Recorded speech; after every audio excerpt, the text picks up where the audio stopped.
I would say steer clear of those topics with strangers. เรื่องศาสนาถ้าเรารู้ว่าจะคุยกันยังไงมันก็อาจจะดีก็ได้ Give me a break Jeez Amen to that Amen, brother. Don't use this at work. Don't use it with your grandma. Okay? This is for friends and informal situations. Do you think it's weird if someone else out of like the Christianity said this? Okay.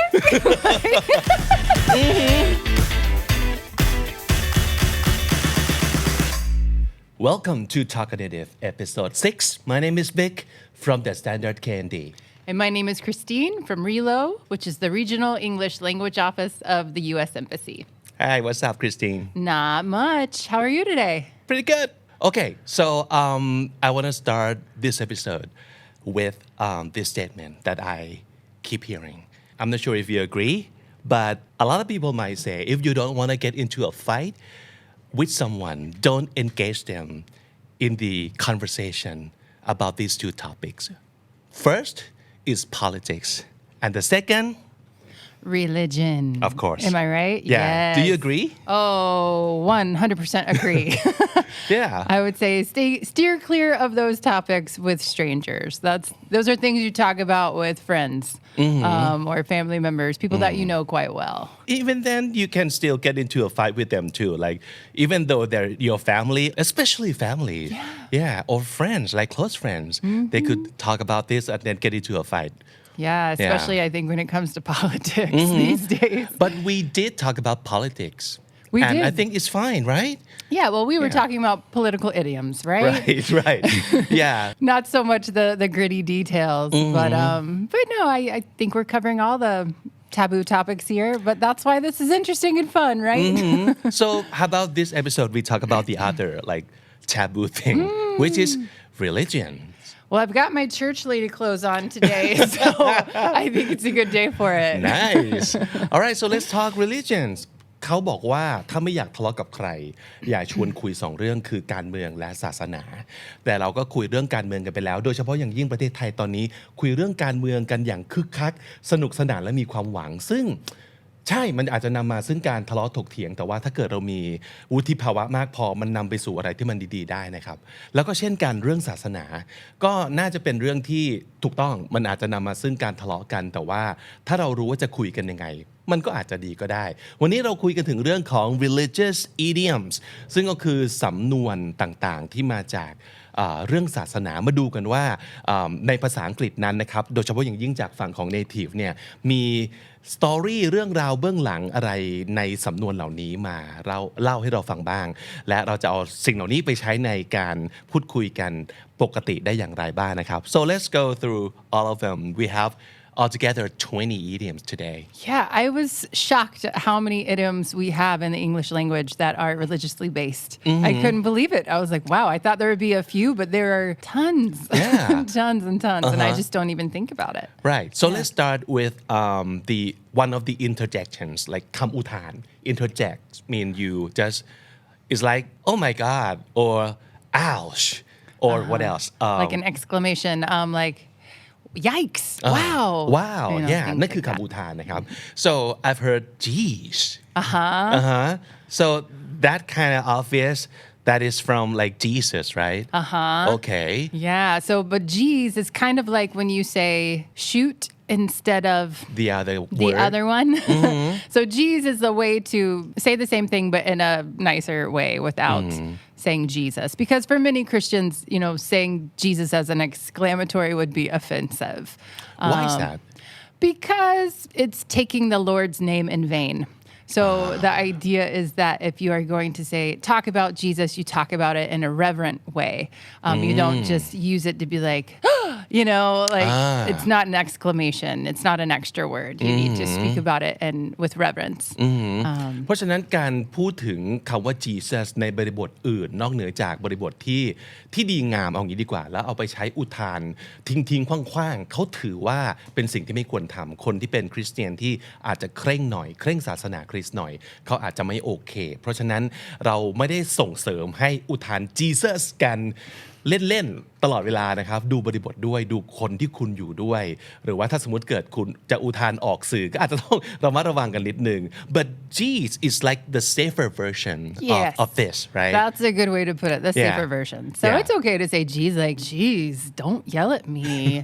Or, geez, I wish they'd just tell us what's going on. Or, like, usually you're kind of annoyed Yeah. when you use it. give me a break geez Exactly. มันอารมณ์ประมาณแบบให้ตายเหอะประมาณนั้นถูกไหมฮะให้ตายเหอะแม่งเอ้ยอะไรประมาณนี้นะอาจจะดูแบบหยาบนิดนึงแต่ว่านั่นคือสิ่งที่เราอุทานออกไปพร้อมกับความรู้สึกที่เรามีอยู่เรารู้สึกอะไรบางอย่างเราต้องอุทานออกมานั่นคือประโยชน์ของคำอุทานเนาะ so you feel some kind of like annoyance and you want to express it so geez It's like, we might even say, geez, Louise.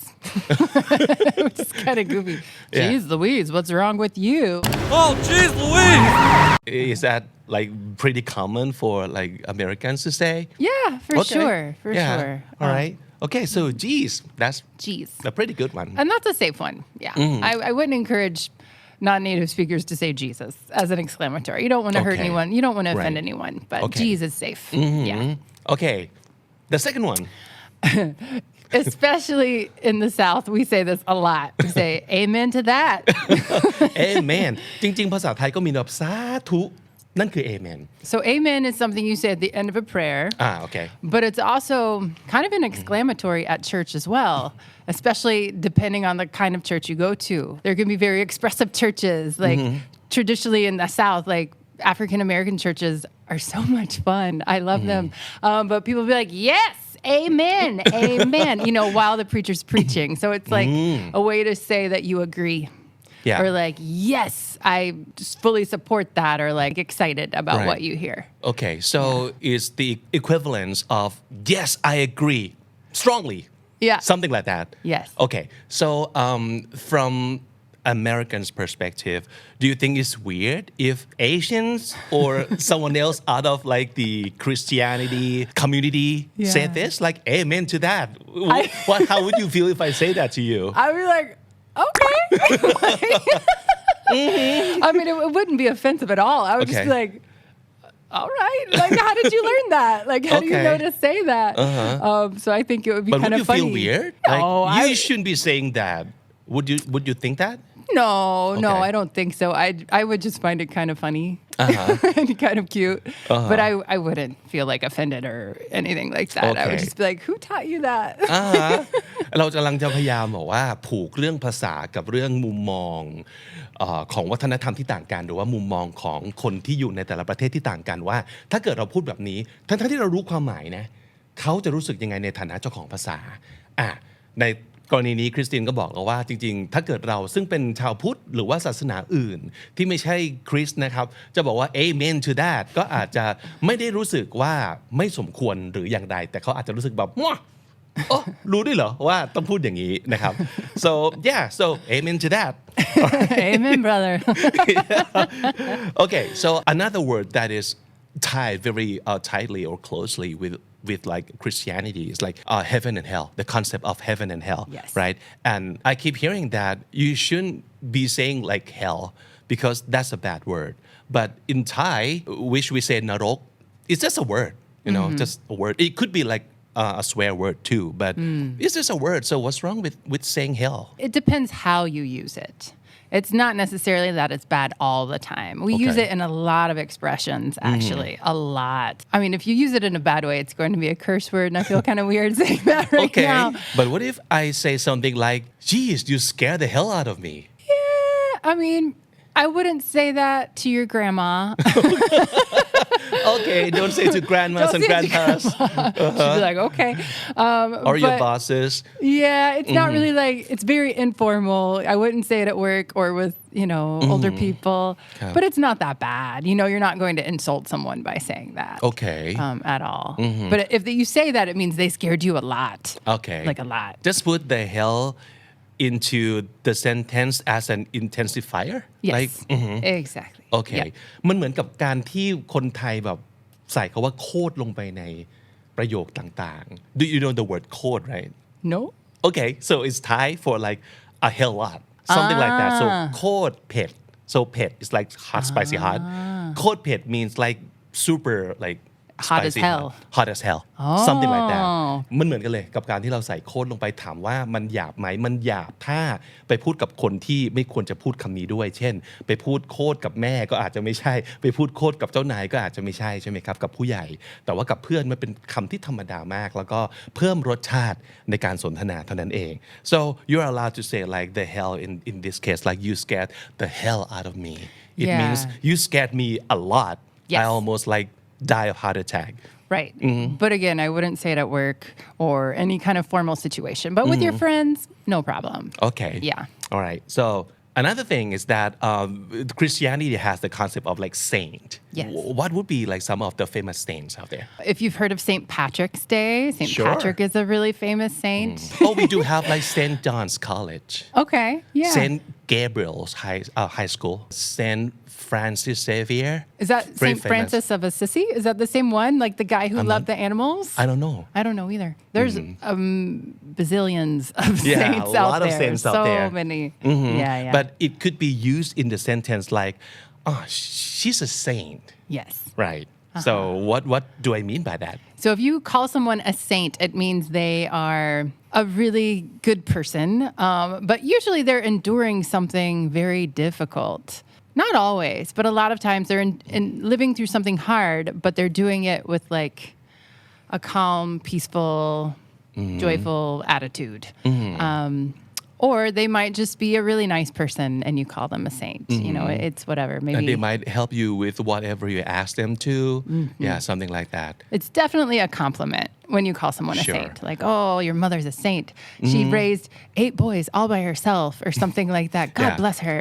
Yeah นี่ก็คือเป็นคำชมสำหรับคนที่แบบดีอ่ะดีจริงๆไม่ได้ดีประชดเลยนะไม่ใช่แบบคนจีอะไรเงี้ยแต่ว่าเป็นคนแบบโคตรดีทำไมดีอย่างนี้วะแบบน่ารักนิสัยดีเอื้อเฟื้อช่วยเหลือมีน้ำใจพูดจาดีแบบหาที่ติไม่ได้เลยhe's a saint she's a saint so basically someone you cannot find any flaws of at all Yeah. Exactly. Flawless They're wonderful. they're wonderful Yeah. แล้วก็พูดได้ว่า she's a saint นะครับ Okay so let's switch it back to maybe not Christianity Yeah. because we're talking religions Yeah. not just Christianity right Exactly. so the concept of karma กรรมคือ karma so karma Yeah. but Christianity doesn't believe in like karma No. or reincarnation No, we don't have karma or reincarnation. But I mean, now in a globalized world, we know about all of these things. And also, you know, the United States they don't call it a melting pot anymore. I think now it's a salad. I don't know what it is. But we have people from all over the world and, you know, we're a nation made up of immigrants. And so we're multi-religious, you know, we have many Yeah. religions around. So, you know, Just it's kinda not just embrace Christian. all Exactly. So we definitely know about karma. All people know about this. I've heard karma is a bitch Yeah. so bitch is another like bad word That's a bad word. Yeah. Yeah, so karma is a bitch. It's like the saying that you might say when what happened. I would say it when someone has done something really wrong and they're not suffering any consequences right now. So you might say it to be like, well, you'll get yours eventually. You know, you will receive the consequence eventually. It will come back to you in some way. Maybe someone is deserving what they have done and you can say karma's a bitch, huh? Yeah, you Yep. deserve it basically. Yeah. Right. Yeah. You stole from them and then they stole from you. Why are you complaining? You know, you got กรรมใดใครก่อประมาณนั้นกรรมนั้นตามสนองนะครับกรรมกลับมาเล่นงานแล้วเป็นไงล่ะประมาณนั้น karma's a bitch I think you feel like so saying weird. that one. I feel so weird saying that word and looking at you like okay this is for the sake of learning and languages Yes. okay okay all right so let's move on to the next one we're still talking about like hell Yes. Right here, yeah. Hell is in a lot of our expressions. Hell is the devil. I didn't realize this till yesterday. I was Yeah. like, wow. And again, I wouldn't say this one at work or with your grandma, but with your friends and informal situations, it's okay. You might say, all hell broke loose. okay what would be the situation where you might say it With some type of explosion, not literally, not a literal explosion, but something happened and it created a chaotic, explosive situation. So maybe some situation just elevated into another level of catastrophe and everything bad is going to happen all at once and a lot. Yeah. Okay. Yeah. It's like pandemonium, if you know that word. What's that word? Pandemonium? No. It just means chaos.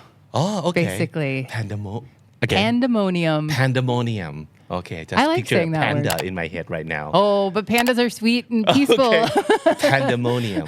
Pandemonium. So Good. that means all hell broke loose. Okay, for example, he had an affair, she found out, and then all hell broke loose. Yes. Yes, that's a great example. Or maybe there was a loud bang and then all hell broke loose. Everyone freaked out and started running around and it was crazy. Riots. Okay.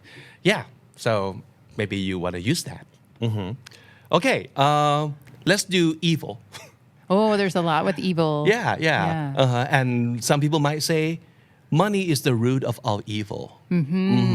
First of all, do you agree? I don't know if it's the root, but it's certainly close. I don't know. I mean, I think people's greed and selfishness is the root of the evil. It's not necessarily the money. Okay. But that's certainly a part of it, right? I don't know. And when you say this, what might happen? If you say money is the root of all evil, it means that you think money is why people are terrible to each other. Money is why people do terrible things. Maybe these two people used to be like best of friends, and then one day they decided to do business together, and then like a year later they kind of hate each other because of the money. Yeah, Something like that. And absolutely. you might comment on the situation a little bit like, money is root of all evil. Or never mix business and pleasure. People say that a lot too. Yeah. Okay, next one. Play devil's advocate. Oh, yeah. We say How'd this you like that all one? the time. I have several friends that love to play devil's advocate. So this means when you bring up a topic or an idea, especially if you have an opinion about it, they will play devil's advocate and they will disagree with you just for the sake of argument, to think about the other side, to see things from a different perspective. Well, I heard that people do this like intentionally because, like, for example, when you prepare for like the business presentation, but sometimes there might be rough questions thrown at you when you do the presentation from like people who are listening, right? Yeah. So your friends or your colleagues might play devil's advocate to prepare you for those like tough questions. Yes. And in that case, I think it's a great thing. To think about, what kind of criticism you might receive and how will you respond to that. Which maybe you're on board with your friends and you like on the same side, but you just play the part. What if someone said this? Yeah, something like that. Exactly. Okay. Yeah. All right. What's the next one? Ooh, We do what have about another one? speak of the devil? Have you heard of this one? Yeah, Speak for of sure. the devil. Yeah. So this is when like maybe you're talking about a mutual friend that you have and then, look, he's right there. He just came to the door. It's like, speak of the devil. There he is. Does it necessarily mean that that person is like evil? No, not at all. Not at all. And I don't really know why we say it. Right. Because we don't mean that this person is That bad. person could be a saint. Yeah. But you still use the word devil? Yeah, it's just because the idea is speak of the devil and then he appears. Oh, okay. I don't know where that expression comes from. I No see. idea. Okay. So it's not used in a negative way at all. It could be your best friend. It's like, speak of the devil. There he is. ก็ประมาณว่าพูดถึงก็มาพอดีกำลังเมาส์กันอยู่เลยหรือว่ากำลังพูดถึงคนนี้แล้วอยู่ๆมันก็โผล่ขึ้นมาหรือว่าเดินเข้าประตูมาก็speak of the devil here he is Yep. อะไรประมาณนี้นะครับไม่ได้หมายความว่าคนนั้นเป็น devil เป็นคนชั่วร้ายหรืออะไรทั้งสิ้นมันแค่เป็นexpression เท่านั้นเองนะครับ Okay, so you can just change it up, like speak of the saint. You don't want to do that because that would confuse a lot of people. Yeah, no, that doesn't work. Speak of the saint. No, it has to be speak of the devil. Yeah, Speak it of the has to be devil. said this way. Yeah. Have you ever heard the expression, "Are your ears burning?" No. We do this sometimes when, also when we're talking about someone, and then we might say, "Oh, speak of the devil, there he is," and then we might say to him, "Oh, are your ears burning?" That means you know that we're talking about you. Oh, that's a good one. I don't know why we say that either. Yeah. Maybe the devil has hot ears. I don't know. He lives in a hot Okay. place. All right. We have like the same thing. I'm not sure if it's like when someone talk about us behind our back, we sneeze. Oh, yeah, similar idea. Okay. Yeah. All right. Interesting. Interesting. All right. Okay, let's move on to the next one. Just get back to God.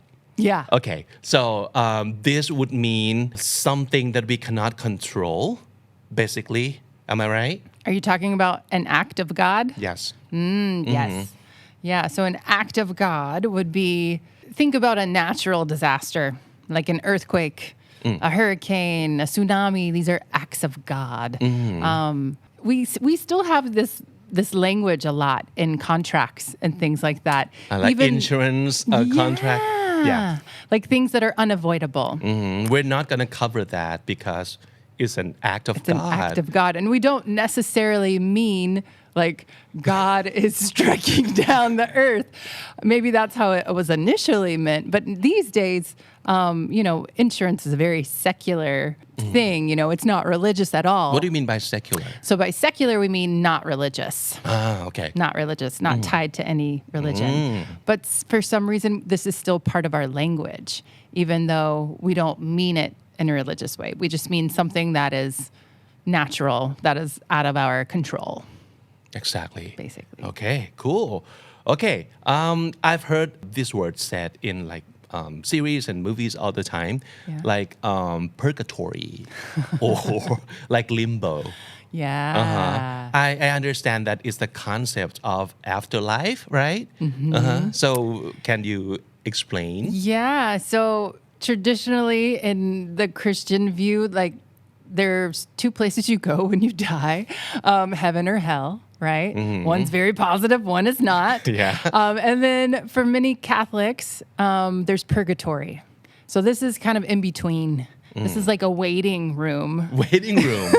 Okay, so Yeah, you're really in limbo. so it's the same thing, right? So in limbo and purgatory. Yes. So when you kind of wait for your fate to be decided on. Yeah. Like, okay, where do you go? Like heaven or hell? Yeah. Just wait here while We're we're still figuring it out. We don't know yet. pulling up all the data and okay, give us a minute. Yeah, I'm not sure what happens in purgatory exactly, or how you get out of there. I don't know if it's something your family does. I'm not sure what the rules are. Okay.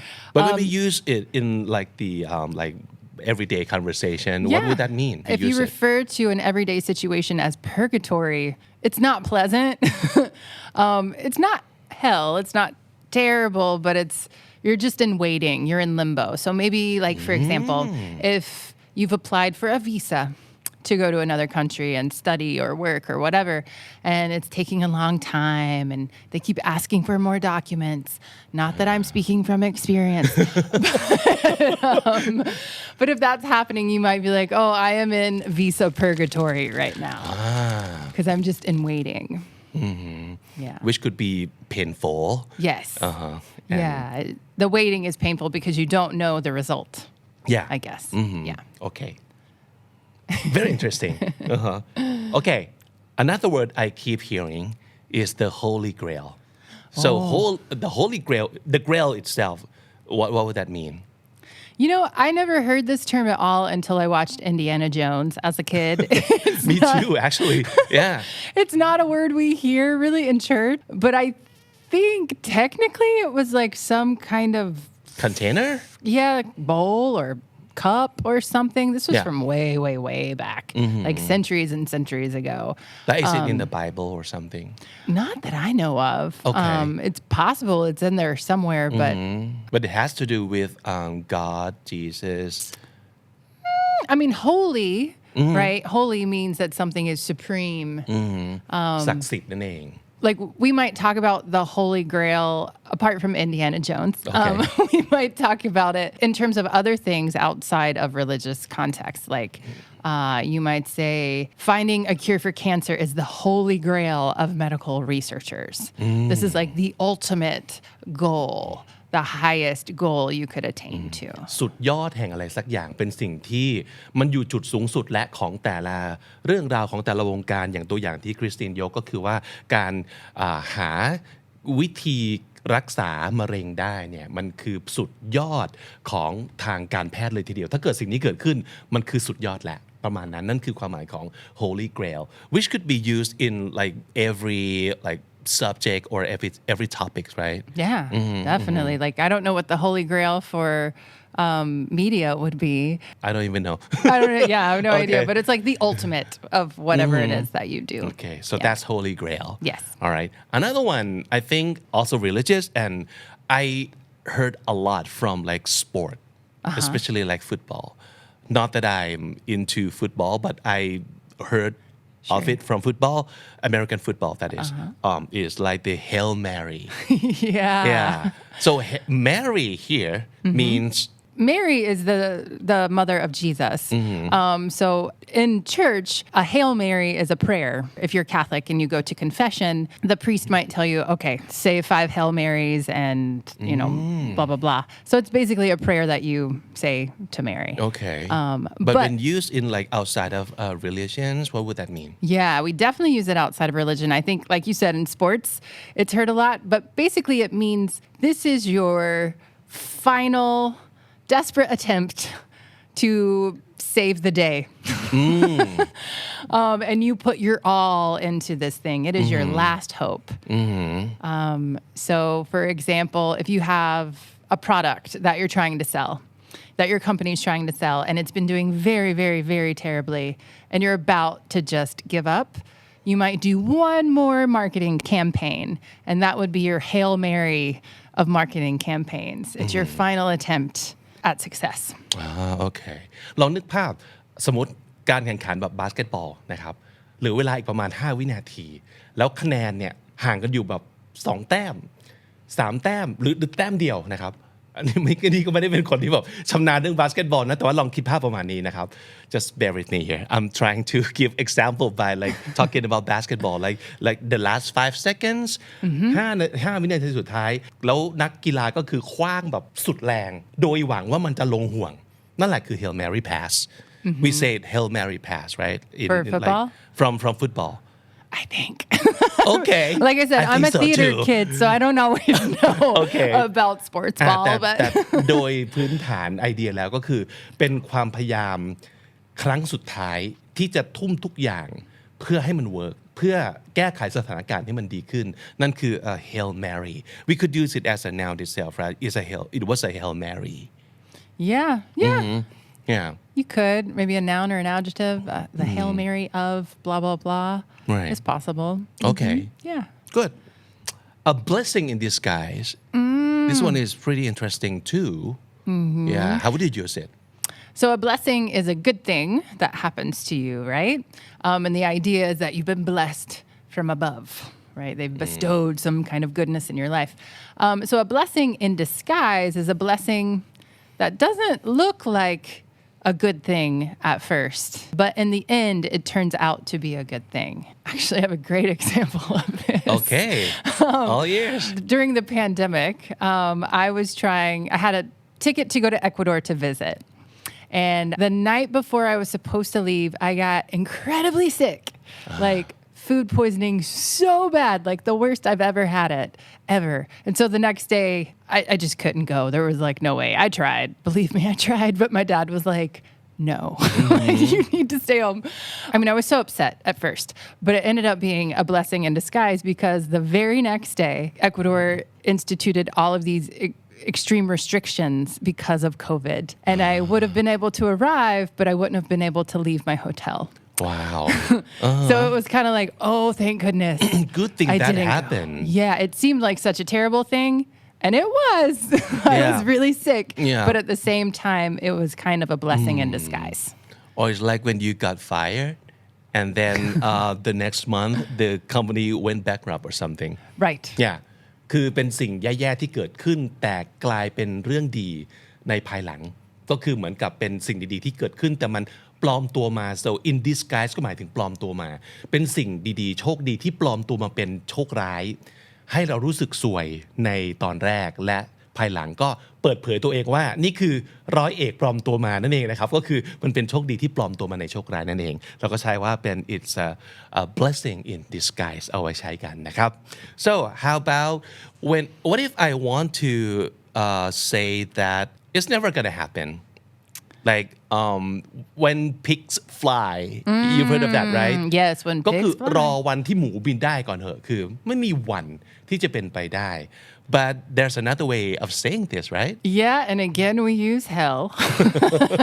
We're always Our talking favorite about word. hell. Yeah. If you're trying to say this will never happen, I'll never do this, you could say it'll be a cold day in hell when blah blah blah blah blah. And again, Yeah. don't use this at work. Don't use it with your grandma. Okay, this is for friends and informal situations. But for example, let me think. If someone tried to cheat you in some kind of way, if they say, well, you should be thanking me, and you say, it'll be a cold day in hell before I thank you, or something like that. so it basically means I will never do that what you just said Exactly, because hell will never be cold, right? yeah that's true Or you might say, when hell freezes over.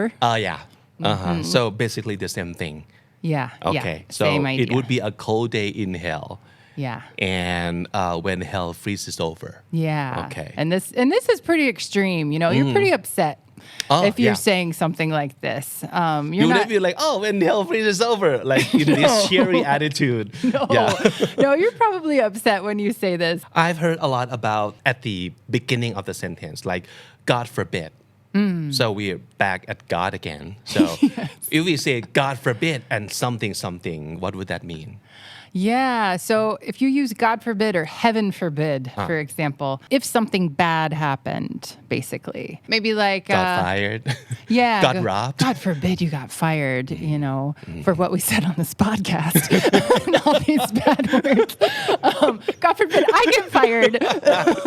But it's like this weird kind of protection, yeah you know, by saying this bad thing, like saying God forbid almost like protects it from ever Yeah. happening, if that makes any sense. Yeah. I don't know that people always think of it that way, but that is really the context of this So phrase. it's like some like what if situation that you want to discuss. It might be important that we should discuss this. Like, what if you get fired? What are you gonna do? Maybe, but you don't want it to actually happen. Exactly. So you say, God forbid, if you got fired, But if I you wouldn't be did- able to support you. Something Yeah. like that, right? Exactly. It's a way to talk about bad things, but also saying like that would be horrible. Just so you know, that would be horrible if it happened. I'm not supporting that idea. Just playing devil's advocate Right. and saying, you know, what if this happened? Okay, so God forbid, that's just how it's used. Yeah. Okay, a mecca of something. That's Yeah. religious too, right? It is, yeah. For many Muslims, or for all Muslims actually, Mecca is an extremely important place, the center of everything, and many of them will go and make pilgrimages to Mecca. So if you use Mecca outside of that context, you're saying that this place, whatever it is the Mecca of places. You're not saying it is the Mecca for Muslims. That's a different thing. But if you say, for example, Milan is a Mecca for fashion designers. It's like the holiest place for them. This is the center of it all for fashion designers. So if you're a fashion designer and you want to make it, if you want to like find all the opportunities out there, you might want to go to Milan. Yeah. Yeah, is that what you're saying, right? Exactly. Okay, so the mecca of something or a mecca of someone in this scenario. Yeah. It's a Okay. way to talk about a place that is very high and important for that group. Okay. Yeah. So the next idiom is one of your favorites because you kind of suggested it yourself.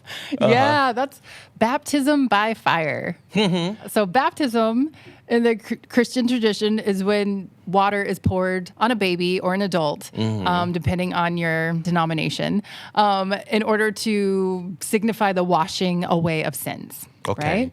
And to also signify your initiation into the Christian church. So now you are a Christian. You have been baptized, right? And basically you do this to like a newborn, right? Like a baby. Yeah, if you're Catholic or many other denominations will do it for babies. Other denominations don't with babies. Other denominations might be with adults. Like evangelicals don't baptize babies. I see. So it just depends. Okay. But baptism by fire, you can use that expression outside of religion. And this means that there has been a very difficult start to something, a very difficult initiation into something. Because normally when we're baptized, it's with water and it's easy and lovely and clean. Cool. Yeah, exactly. Right. But with fire, I mean, if you clean something with fire, it's a lot more painful. So the idea is that you have started something, but it's been a difficult start. So it's been baptism by fire. I see. So you started doing something as a new beginner, probably, and it's super hard for you, and it brings you a lot of like sufferings and like pain, mentally, physically, Yes. and you have to go through all that. Yes. Like, for example, maybe like the new employee faced a baptism by fire on their first day. They were assigned a really complex project with tight deadlines and almost no guidance. It was just like, okay, go. Just like do it. And you're like, it's something very difficult. Yeah. ในภาษาไทยนี่ผมรู้สึกว่ามันคือคำว่าแบบโดนรับน้องอะซึ่งรับน้องมันอาจจะเป็นเรื่องดีก็ได้ so in Thai we use the word like initiation when you go into college and it's like your first day like first days of your like freshman's life and then you go through all these like activities and in Thai it could also means you got initiated by like all the hardship and all the pranks probably and all the bad stuff ก็คือโดนรับน้องหลายๆครั้งบริบทมันคือการแบบโดนและมือใหม่ที่กำลังเริ่มทำอะไรสักอย่างแล้วก็โดนรับน้องด้วยความอะไรโหดๆไม่ว่าจะจากรุ่นพี่จากโลกแห่งความเป็นจริงที่มันไม่ได้สวยงามแบบที่เราเคยมองด้วยสายตาคนนอกเข้าไปในอาชีพนี้อะไรอย่างนี้เป็นต้นก็คือ God baptism by fire, right? I got one more. Yeah. If we have time. Let's do it. What about, have you ever heard fall from grace? Oh, yeah. Like she fell from grace. Right. Or something so like she that. used to be super successful and now not anymore. Yeah, so the idea is like you had this high position, you were popular, you had some position of honor, right? And you lost that for whatever reason. There could be many, many reasons. So you fell from grace. Could it be something like gradual process for a long period of time that you gradually fall from grace? Or it has to be like, oh. No, it could be both. Okay. Yeah, it could be either one. Do you know who Whitney Houston is? Yeah. I love Whitney Houston. And I watched the story. They made a movie about her last year called I Want to Dance with Somebody. And it's very much about her fall from grace. You know, 'cause she was so popular. She had such an amazing voice. People loved her. And then she started like doing drugs and things like that and just got a completely different reputation. So she fell from grace. And Like going downhill. yeah. โอเคก็คือร่วงหล่นลงมาจากฟากฟ้าจากที่เคยเป็นดาวจากที่เคยเป็นคนที่ประสบความสำเร็จและโด่งดัง fall from grace ก็คือร่วงลงมาจากตำแหน่งนั้นแล้วก็ลงมาในท่าที่ไม่ค่อยสวยเท่าไหร่ก็คือไปเจอกับอุบัติเหตุบางอย่างไปเจอกับเรื่องร้ายบางอย่างแล้วที่สุดแล้วก็หมดท่าแล้วก็ตกต่ำประมาณนั้นนะครับก็คือ fall from grace so why is this like have anything to do with like religion in this case like angels like loses his or her wings and then fall from heaven? Yeah, kind of like that. Okay. Yeah, we use grace a lot in the Christian religion, like the grace of God. It's kind of like, well, grace from God is more about forgiveness and things like that. But we also use the term good graces outside of religion. Like, oh, this person is in my good graces or I'm in their good graces. Which it means you have a favorable view of them. They look at you as honorable or something like that. So I think this phrase might be more about falling from that good grace of the people of everybody Yeah เป็นสำนวนที่น่าสนใจแล้วก็น่าใช้อย่างที่เคยย้ำไว้บ่อยๆนะครับสิ่งที่เราพูดคุยกันใน Talk Native มันอาจจะเป็นสิ่งที่คุณไม่ได้ใช้บ่อยๆทุกวันในชีวิตประจำวันแต่ว่าอย่างน้อยเรารู้ไว้ว่านี่คือสิ่งที่เขาใช้และสำนวนนี้มันมีที่มาอย่างไรและถ้าเกิดถึงเวลาที่เราต้องใช้เราก็ใช้ได้อย่างเข้าใจมันนะครับ so it's been really fun talking about religions in a very positive and fun way, I think, because this is about like how we communicate our feelings and what we think and all the idioms and expressions that we can really use. Yeah, absolutely. And it's not to say that, the U.S. is a completely Christian place. It is not at all. But there are ways that religion does work its way into culture and culture works its way into language, right? So this has become part of our vernacular. And even for people who aren't Christian in the United States, they might be saying things like this. So we're not here to promote anything, just making that disclaimer. But it does, culture does affect the way our expressions and the things that we say, for sure. And it might also be fun for like our audience right now to just give us some like examples of the religious idioms or expressions that they might use maybe in Thai that could work too because we also want to know like what expressions or idioms มีสำนวนมีศัพท์อะไรมีแสลงอะไรที่อันนี้มันมาจากศาสนาของเรานี่นะหรือมาจากความเชื่ออะไรก็ตามทีนั่นก็เป็นสิ่งที่เราเจอกันบ่อยๆความเชื่อศาสนาผูกโยงกับเรื่องวัฒนธรรมภาษาและการสื่อสารนะครับลองแชร์ไว้ถ้าเกิดคุณมีศัพท์สำนวนอะไรประมาณนั้นครับแชร์ไว้เลยครับ